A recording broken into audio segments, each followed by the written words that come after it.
Қастек қалашығы Ұлы Жібек жолының тарихи мұрасы. Қаланың қалыптасу тарихына тоқталатын болсақ, қаланың қалыптасуы солтүстік-шығыс жетісуда 7 ғасыр аяғы 9 ғасырда басталып, бұл үдеріс 10 ғасыр, 13 ғасыр басында қарқынды жүрді. Осы уақытта қала ірі экономикалық, саяси және мәдени орталыққа айналды.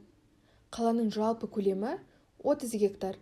Қаланы кешенді түрде зерттеу 2011 жылдан бастап қазіргі уақытқа дейін Әлкей Марғұлан атындағы археология институтының жетекші ғылыми қызметкері Арнабай Нұржанов жүргізіп келеді.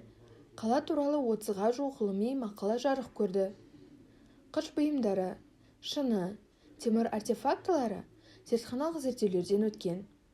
2011 жылы Абай атындағы Қазақ ұлттық педагогикалық университеті тарих факультетінің студенттерімен бірге Қастек бір қаласын археологиялық тұрғыдан зерттеу жұмыстары басталды.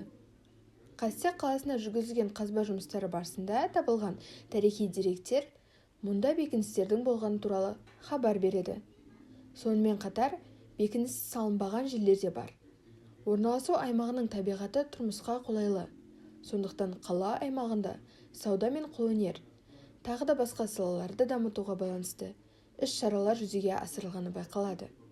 Қорыта айтқанда, Қастек қаласының халқымыздың тарихындағы алар орны. Бұл көріп тұрғандарыңыз Қастек қаласы. Қастек қаласы Ұлы Жібек жолының бойында орналасқан, ал мынау оның орталық көшесі болып табылады. Қастек қаласының бұрынғы атауы Атрахана, бірақ кейін Қарақасма